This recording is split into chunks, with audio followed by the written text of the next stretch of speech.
Assalamualaikum warahmatullahi wabarakatuh. Waalaikumsalam warahmatullahi wabarakatuh. Apa kabarnya adik-adik? Alhamdulillah, luar biasa. Baik, adik-adik, pada pertemuan kali ini, sebelum kita lanjutkan materi, saya minta kita supaya berdoa bersama untuk memulai aktivitas pembelajaran kita pada pagi hari ini. Dan untuk memimpin doa, saya minta kesediaan ketua kelas, Saudara Arya. Silakan ketua kelas. Teman-teman, sebelum kita belajar, marilah kita berdoa. Berdoa dimulai. Berdoa selesai. Baik adik-adik, saya absen pada hari ini. Ketua kelas, ada yang tidak hadir? Siapa yang tidak hadir? Di siapa ya? Intan Tombuno. Baik adik-adik, kita akan lanjutkan materi kita pada pertemuan kali ini. Kalau di pertemuan minggu kemarin, kita sudah membahas tentang atmosfer. Ada yang masih ingat apa itu atmosfer? Lapisan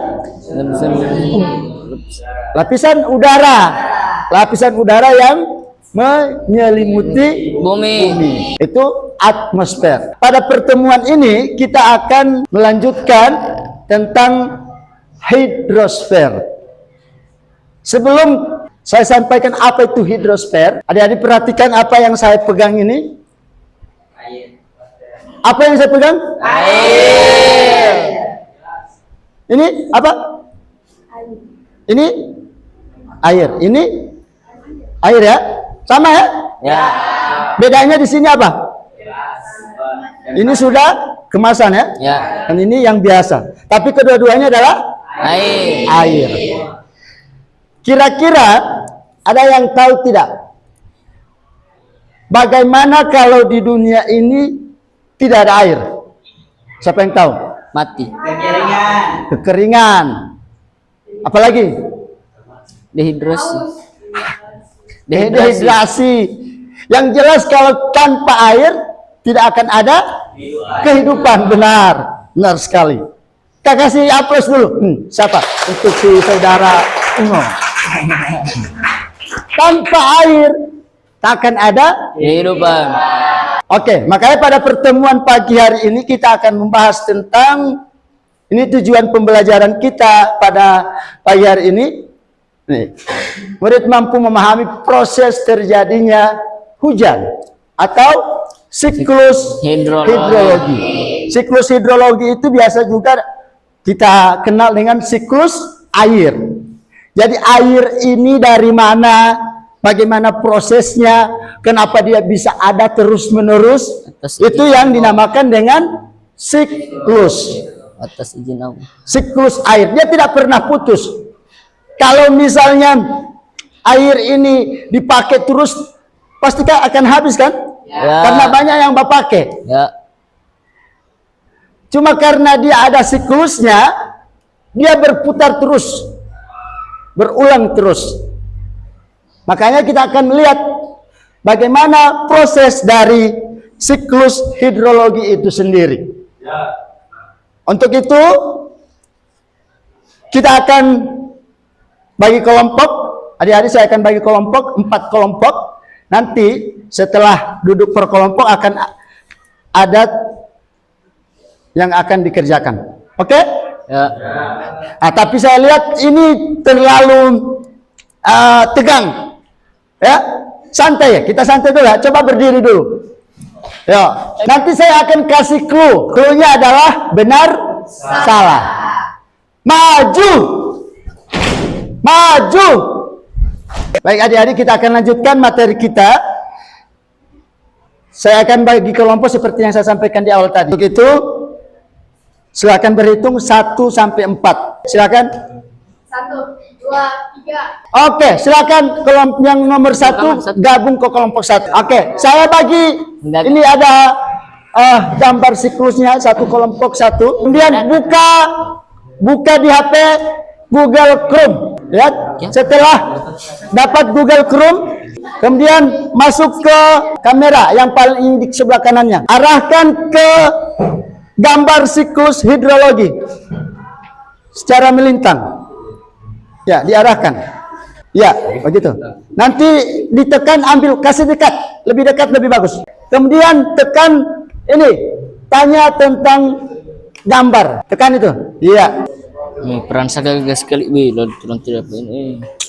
Ya, itu yang di atas yang muncul. Ya, itu penjelasannya, itu yang diambil. Ya. Oke, silakan adik-adik rangkum, kemudian nanti akan disampaikan, disimpulkan per kelompok tentang siklus hidrologi. Ada kelompok yang langsung bisa memberikan penjelasannya tentang siklus hidrologi? Boleh satu kelompok? Baik, adik-adik sekalian, kita akan dengarkan pemaparan materi oleh kelompok 1 sesuai dengan pembahasan dan temuan yang mereka dapatkan. Silakan kelompok 1. Nah, jadi siklus hidrologi itu dimulai dari fase evaporasi, yaitu proses penguapan air dari permukaan laut, danau, dan sungai menjadi uap air di atmosfer. Cukup? Cukup. Ya, kasih aplaus dulu untuk kelompok 1. Oke, bagaimana? Kelompok 2, kelompok 3, kelompok 4 dari pemaparan tadi, ada yang kurang jelas?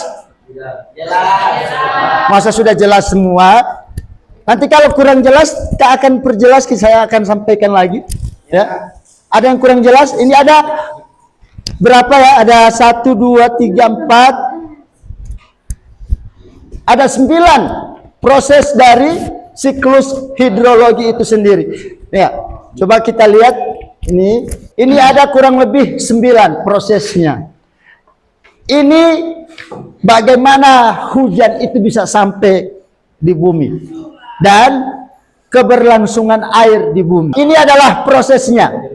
Ya. Jadi mulai dari sini, ya lihat. Sini masuk ke sini, seterusnya kembali lagi ke bumi dan seterusnya. Ini adalah prosesnya. Sehingga ini yang namanya siklus. Dia berproses terus, tidak pernah berhenti. Dari penguapan air laut diangkat ke atmosfer. Setelah di atmosfer dia ada kondensasinya, awannya menggumpal. Dari awan kemudian ada proses adveksinya. Tadi sudah ada didapat lewat temuan tadi apa itu prosesnya, adveksi, kemudian ada presipitasinya dan seterusnya. Ya, baik adik-adik, setelah kita melihat proses siklus hidrologi tadi, apakah ada pertanyaan? Silakan. Saya, Pak. Ya, silakan. Saya ingin bertanya, Pak, kalau semua air yang di bumi itu berasal dari laut. Iya, cukup? Iya. Oke, kasih aplaus dulu. Pertanyaannya luar biasa. Bagus. Apakah semua air di bumi ini berasal dari air laut? Pertanyaannya bagus. Ada yang tahu? Ada yang bisa sharing dengan teman kalian, Andika? Apakah semua air di bumi itu berasal dari laut yang menguap? Penguapan air laut? Ya atau tidak? Tidak. Ya. Jadi ada juga penguapan ini yang nantinya akan membentuk awan di atmosfer. Itu ada beberapa yang menguap. Laut, daun, tumbuh-tumbuhan. Itu kan presipitasi. Iya, transpirasi. Yang ini, transpirasi. Daun-daun itu kan ada air di situ. Kalau pagi-pagi. Lama-lama airnya akan hilang.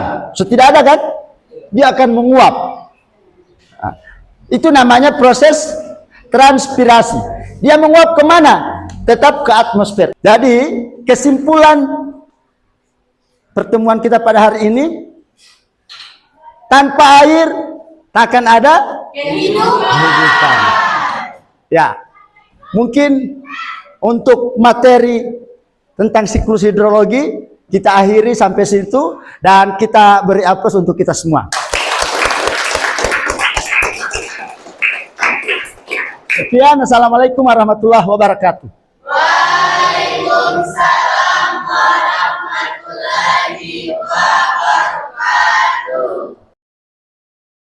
Assalamualaikum warahmatullahi wabarakatuh. Perkenalkan, nama saya Ana Syifa Dania Rahma dari kelas 10C. Baik, pada kesempatan kali ini saya ingin memberikan testimoni pada media pembelajaran geografi. Menurut saya, media pembelajaran kali ini sangat baik dan sangat mudah dimengerti. Apalagi pada media pembelajaran non-digital yang langsung membawa air ke dalam kelas dan media digital yang sangat mudah untuk dipahami. Sekian, terima kasih.